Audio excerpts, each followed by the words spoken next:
Welcome to MH education. आज 23 जनवरी 2026 के current affairs प्रस्तुत है। So let's begin. 23 जनवरी 2026 के करंट अफेयर्स 10 महत्वपूर्ण बहुविकल्पीय प्रश्न जिनको कि हमने व्याख्या सहित बताया है। सो बिना किसी देरी किए चलिए शुरुआत करते हैं। ये जो करंट अफेयर्स है वो सभी एग्जाम्स में बहुत उपयोगी होते हैं। पहला प्रश्न है, हाल ही में भारत ने किस देश के साथ डिजिटल पेमेंट्स पार्टनरशिप समझौते पर हस्ताक्षर किए हैं? Option A Singapore, option B France, option C संयुक्त राज्य अमेरिका या संयुक्त अरब अमीरात, या फिर डी है ऑस्ट्रेलिया। तो इसका सही जवाब है संयुक्त अरब अमीरात। भारत और यूएई ने डिजिटल भुगतान प्रणाली को एकीकृत करने के लिए समझौता किया है, जिससे दोनों देशों के बीच यूपीआई और एएनआई नेटवर्क के माध्यम से लेन देन आसान हो जाएगा। चलिए साहब अगला प्रश्न देखते हैं। 23 जनवरी यानी आज के दिन भारत में कौन सा राष्ट्रीय दिवस मनाया जाता है? तो दोस्तों आज नेताजी सुभाष चंद्र बोस जयंती है, जिसको कि 2021 से पराक्रम दिवस के रूप में मनाया जाता है। तो ये सुभाष चंद्र बोस की जयंती के उपलक्ष्य में ये पराक्रम दिवस मनाया जाता है, ताकि उनके साहस और देशभक्ति को याद किया जा सके। तो इसका सही जवाब होगा सी। ठीक है साथियों, चलिए अगला प्रश्न देखते हैं। प्रश्न नंबर तीसरा है, हाल ही में किस भारतीय राज्य ने ग्रीन एनर्जी पॉलिसी 2026 लॉन्च की है? Option A Gujarat, option B Maharashtra, option C Tamil Nadu या डी राजस्थान। तो इसका सही जवाब है राजस्थान। तो साथियों राजस्थान सरकार ने 2026 तक 30 गीगावाट नवीनीकरण ऊर्जा उत्पादन का लक्ष्य रखते हुए नई ग्रीन एनर्जी नीति शुरू की है। चलिए हम अगला प्रश्न देखते हैं। चौथा प्रश्न है, हाल ही में किस भारतीय खिलाड़ी को ICC player of the year 2025 घोषित किया गया है? Option A Virat Kohli, option B Shubman Gill, option C Jasprit Bumrah और ऑप्शन डी है रविंद्र जडेजा। तो इसका सही जवाब है शुभमन गिल। हाल ही में शुभमन गिल को ICC player of the year घोषित किया गया है। ठीक है साथियों, अगला प्रश्न देखते हैं। प्रश्न नंबर 5वां देखिए, हाल ही में किस देश ने आर्टिफिशियल इंटेलिजेंस सेफ्टी एजेंसी की स्थापना की है? अभी एआई का जमाना चल रहा साथियों, तो इसकी जो सेफ्टी बहुत जरूरी हो जाती है। तो ऐसी कौन सी कंट्री है जिसने सेफ्टी एजेंसी की स्थापना की है?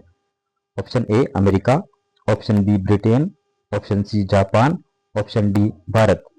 तो साथियों इसका सही जवाब है भारत। भारत सरकार ने एआई के नैतिक और सुरक्षित उपयोग को सुनिश्चित करने के लिए एआई सेफ्टी एजेंसी की स्थापना की है। AI stands for artificial intelligence. ठीक है साथियों, चलिए अगला प्रश्न देखते हैं हम। छठा प्रश्न है, हाल ही में किस भारतीय शहर को UNESCO creative city of gastronomy का दर्जा मिला है? Option A Indore, option B Lucknow, option C Amritsar या डी हैदराबाद। तो साथियों हाल ही में भारतीय शहर लखनऊ को यूनेस्को क्रिएटिव सिटी गैस्ट्रोनॉमी का जो है वो दर्जा दिया गया है। ठीक है साथियों, चलिए आगे देखते हैं। प्रश्न नंबर 7वां देखिए, हाल ही में किस अंतरिक्ष एजेंसी ने लूनर एक्सप्लोरर 2 मिशन सफलतापूर्वक लॉन्च किया है? Option A NASA, option B ISRO, option C ESA, option D JAXA. तो इसका सही जवाब है इसरो। इसरो ने चंद्रमा की सतह पर जल और खनिजों के अध्ययन के लिए लूनर एक्सप्लोरर 2 मिशन लॉन्च किया है।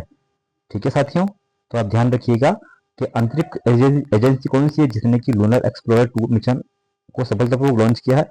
तो साथियों इसका जवाब है इसरो। अगला प्रश्न देखिएगा, हाल ही में किस बैंक ने ग्रीन सेविंग्स अकाउंट योजना शुरू की है? यानी ग्रीन सेविंग्स अकाउंट योजना शुरू करने वाला कौन सा बैंक है, उस बैंक का नाम बताना आपको। एसबीआई, ऑप्शन बी में है एचडीएफसी, ऑप्शन सी में है आईसीआईसीआई, ऑप्शन डी में है एक्सिस बैंक। तो साथियों, ग्रीन सेविंग अकाउंट योजना शुरू करने वाला है एसबीआई। भारतीय स्टेट बैंक ने पर्यावरण संरक्षण को बढ़ावा देने के लिए ग्रीन सेविंग्स अकाउंट योजना शुरू की है, जिसमें हर नए खाते पर एक पेड़ लगाया जाएगा। कितनी अच्छी बात है साथियों। चलिए आगे देखते हैं अगला प्रश्न। प्रश्न नंबर 9 देखिएगा। हाल ही में किस भारतीय राज्य ने महिला सुरक्षा हेल्पलाइन 1916 शुरू की है? 1916 की शुरुआत जो करने वाला है वो कौन सा राज्य है महिला सुरक्षा हेल्पलाइन के लिए? Option A Uttar Pradesh, option B Bihar, option C Madhya Pradesh, option D Haryana. तो साथियों, इसका जवाब है उत्तर प्रदेश। उत्तर प्रदेश सरकार ने महिलाओं की सुरक्षा और त्वरित सहायता के लिए नई हेल्पलाइन नंबर जो है 1916 शुरू की है। और साथियों, आज का हमारा अंतिम प्रश्न, हाल ही में किस देश ने 2026 यूथ ओलंपिक गेम्स की मेजबानी का अधिकार प्राप्त किया है? Option A Bharat, option B दक्षिण Korea, option C Brazil, option D France. तो साथियों, इसका जवाब है भारत। यानी भारत ने 2026 यूथ ओलंपिक गेम्स की मेजबानी का है अधिकार प्राप्त कर लिया है। तो साथियों, इसी के साथ हम क्लास को एंड करते हैं। अगर आपको हमारा प्रयास अच्छा लगा हो तो इसे लाइक, शेयर और सब्सक्राइब करें। और ऐसे ही नियमित वीडियो पाने के लिए, रोजाना करंट अफेयर्स पाने के लिए हम केवल महत्वपूर्ण प्रश्नों को ही लेके आएंगे। इसके अलावा हम किसी दूसरी चीज को लेके नहीं आएंगे। तो साथियों, इसके लिए आप हमारे चैनल को सब्सक्राइब करें। Thank you for watching.